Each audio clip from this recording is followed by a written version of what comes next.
Right, once again, welcome back to a review, and once again, there's a postscript.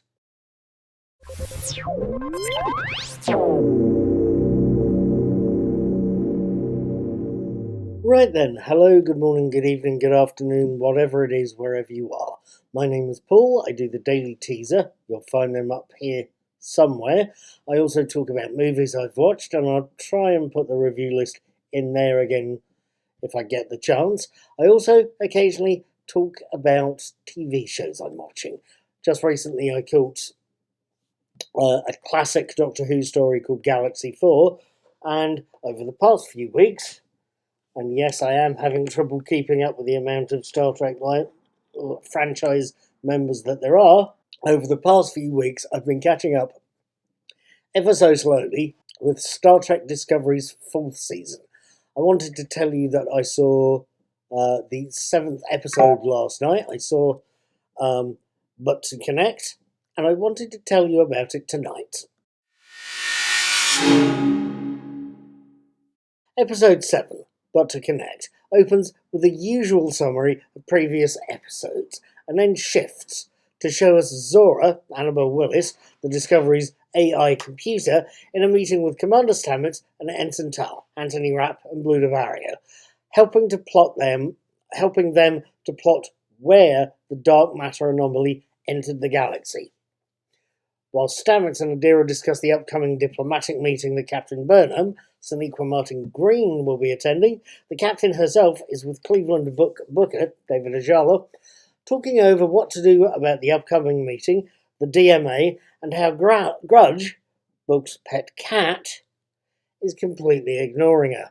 At any rate, it's then that Commander Stamets calls on the ship's internal communication system. There's something of a problem with Zora.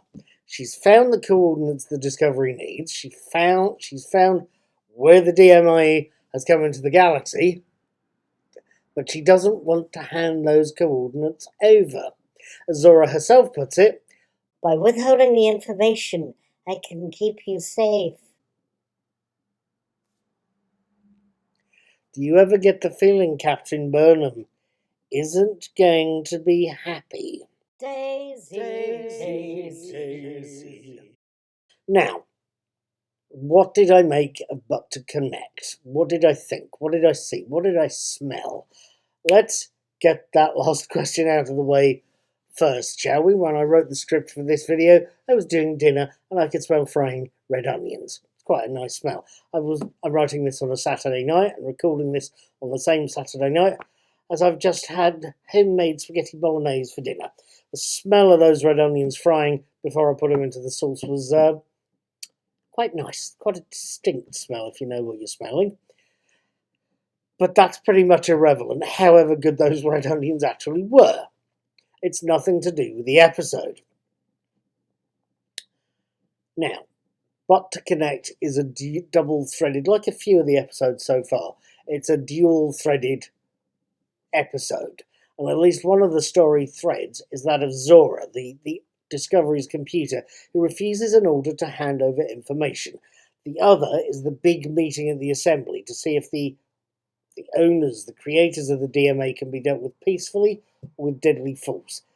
The meeting split. Now, I'm not sure if that latter trope has been used in Star Trek before. It's bound to have. I just don't know where. If you do, please feel free to comment. At any rate, the Zora storyline is a rerun, I feel, of an old Star Trek Next Generation episode called The Measure of the Man. Basically, it's where Data's existence is put up for trial.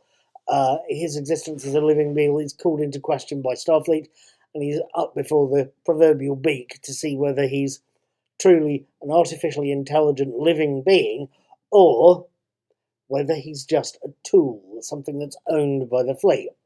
It's a good trope. It gets revisited in The Offspring, a later Data episode, and it's sort of reused in a Star Trek Deep Space Nine episode called Dax.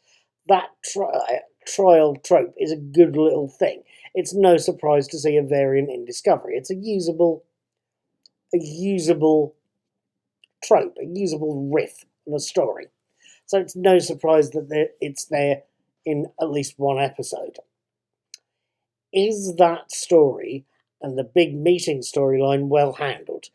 Of the two threads, I'd have to say the Zora storyline is the better handled, I think. Yes, both are quite dry, expository, talkative pieces. They're dialogue-led pieces rather than action plots.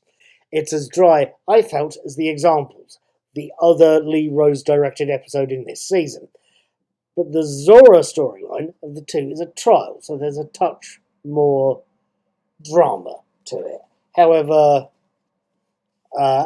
you might feel about the series' slightly more progressive political feel than some of the other Star Trek entries, it's got a touch more drama to it. Now, that is not to say that both storylines, or indeed both Lee Rose episodes, are bad. I just felt that both plot lines and both episodes are good rather than great. The writing is good. The effects are good. The performances are absolutely wonderful. David Ajala has done it again. His big keynote speech in this episode, his big speech towards the Assembly, talking about how they would need to use weapons to fight the DMA. It's one of the most powerful bits of things I think I've seen in this series. And you could probably pick a couple of scenes from other Star Trek series as well and put them up against it. This performance would do well. He really is quite something, that man. But as good as Ajala's performance is, and as wonderfully good as the Zora storyline's resolution is, But to Connect is still, I think, a good episode, not necessarily a great episode. Frankly, that won't, however, be stopping me watching episode 8, All In, on Friday the 13th of May, and it will not stop me writing a review of it on the 14th. Assuming I don't get a stroke of bad luck next Friday, I'll see you next Saturday. Take care, be good, and look out for the postscript.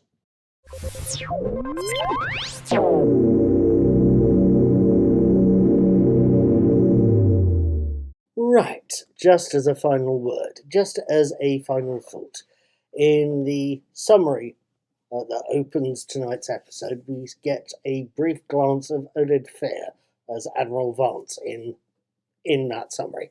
It's only recently that somebody's reminded me that he played Ardeth Bay in the 1999 version of The Mummy. Fehr's character led a group called the Magi, who ever so slightly reminded me back then of the Fremen from Frank Herbert's Dune story. Every time I saw Fehr and the rest of the gang turn up, my imagination had me mentally picturing him running up a sand dune whilst waving a sword and yelling, "Muad'dib!" and then running down a sand dune. As you do. Now that somebody's reminded me of that, I'm going to have that image cropping up every time Admiral Vance opens his gob. Where that leaves Javier Bardem, I do not know.